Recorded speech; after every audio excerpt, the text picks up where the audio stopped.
Hi guys, sisekwi-bipolar. Yenziwa yintoni i-bipolar? Oogqirha ke bathi i-bipolar isuka kwi-DNA, kwii-genes.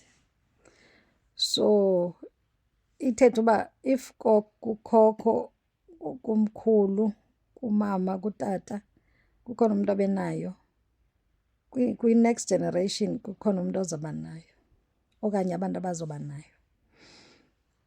So ke ngoyena umbuzo uzothi ukhona nomntu endimaziyo onayo ekhaya.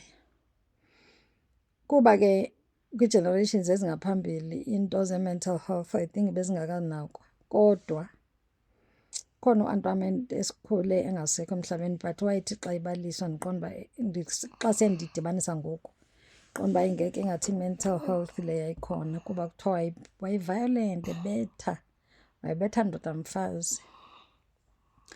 But ke other than that akekho umntu endimaziyo.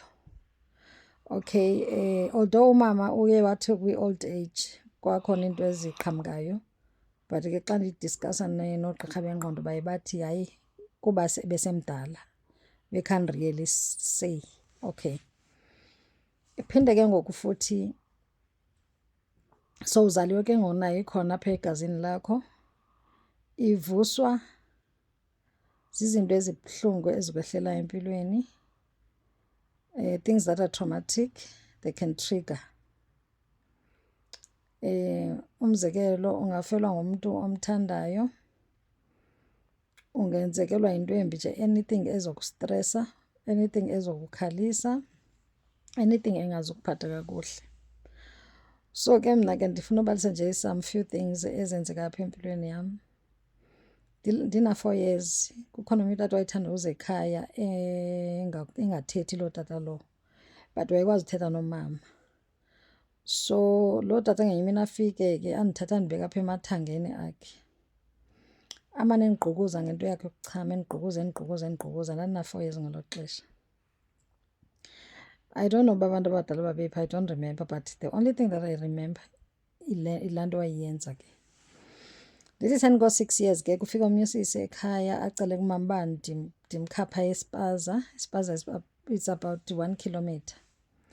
Endleleni aphumele ecaleni komgwaqo laa sisi. Emakhaya ke kuyathuleka xa se ibhasi neemoto zihambile ekuseni, kusuke kungekho bantu emgwaqweni. Athathe isandla zam azikhuhle into yakhe le yokuchama, ememeza ekhala.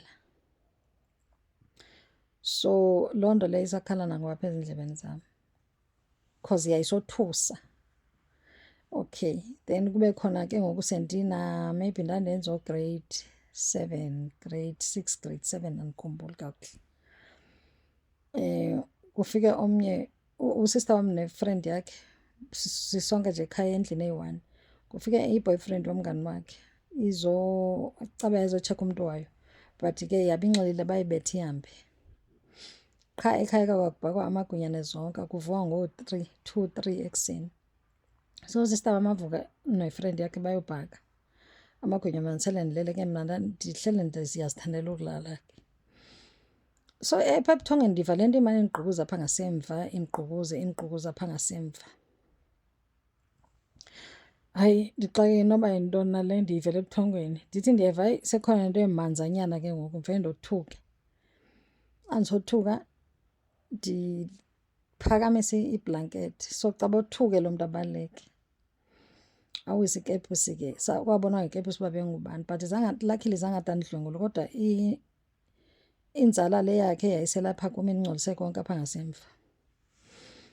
And then ndayovakasha eThekwini, ndivakasha nomnye usisi oyi-family friend. So lo sisi kanti uhlala ne-boyfriend. So mna ndilala esponjini phantsi, bona balala embhedeni. Ngenye imini ke ngoku caba ufuna ukuya enkonzweni, qha akanayo imali yoba sigibele sobabini. Ndiyamkhumbula nje sitsho uba yho besihamba sobabini ngetana, qha andinayo imali eyaneleyo. So ndisanale boyfriend, laa tata babhemi wandibiza ubusuku bonke simane sonlala embhedeni. I think nje kwaba nguThixo uba angandidlwenguli, andibulale, andirhuqe, andithinithini. So ndandizigadela ubusuku bonke, zandifika nobuthongo, ingubo ndiyibambile uba noba uyayoxutha ndimve. Andiyazi ndizoskriма ndithini. Bahlala ejaldini lomlungu but bahlala kwibhatshela engasemva. Azange ndababona naba belungu because kaloku kwalapha siyicushisiwe. Xa ngaba uphume uyezitolo funeka uphume ngexesha belungu abangekhoyo. So ndandizawuskrima ndithi bendihleli ndifuna ntoni apha.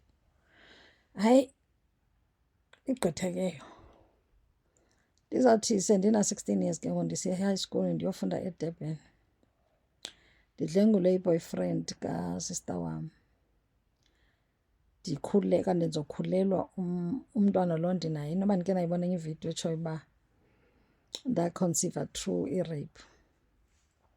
So niyazibona mos zonke ezi zinto uba ziyothusa.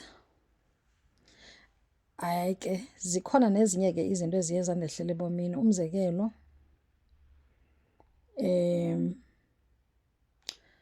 ngo-20 ndisevasithi ndakhulelwa umntwana endambeleka ndakhulelwa ngo-2007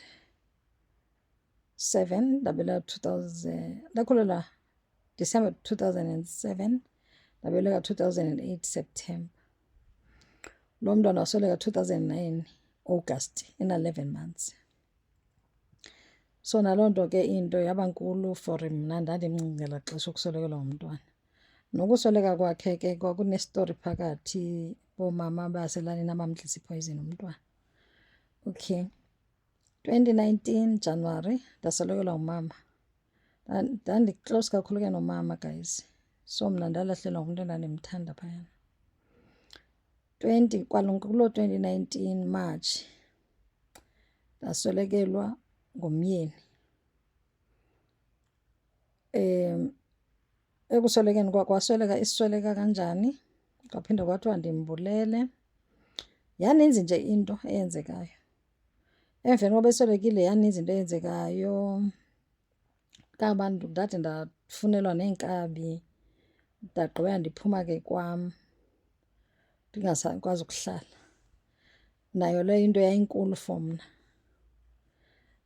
Zininzi guys izinto, zininzi. Xa ndinozibasa izinto ezininzi ezibuhlungu ezindehleleyo guys, ngeke kungaphela ixesha. Zininzi izinto. Qha ke ngoku ndizama ukuveza uba xa ndisithi iyavuswa before time, ivuswa nazo izinto ezibuhlungu ezikwehleleyo. Ndikhumbula ngonditshatileyo nomyeni wam, abantu abandilandelayo bayimamela mos ezi vidiyo zoba umtshato wam wawunjani. So nento yoba ndandimbetha umyeni wam. So ke mna ke ndiye ndizibone xa ndinengxaki ndihambe ndiyokhonsalta ndiyofuna uncedo. So ndandisithi xa ndiya kugqirha wengqondo ndiyofuna uncedo uba heyi ndiyambetha laa mntu tata apha endlini. So ke ugqirha athi ke ngoku wenza ntoni, ndibalise ke uba wenza ntoni ezi nto ndisuke ndimbethela zona. Athi lo myeni akho utrigarisha i-bipolar or ususa i-bipolar. Xa i-bipolar ikhona ilele, uyayisusa yena ngokwenza zonke ezi zinto, ngoba ezi zinto azenzayo ziyandihlukumeza and azindihlali kamnandi. So ke guys,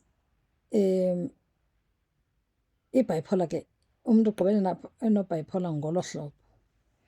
Ndizophinda ndiyilandelise ke ngoku enye ividiyo ke eshoyo uba umntu ke ngoku uzibona kanjani uba ke ngoku une-bipolar okanye kungenzeka uba une-bipolar, uzibona njani.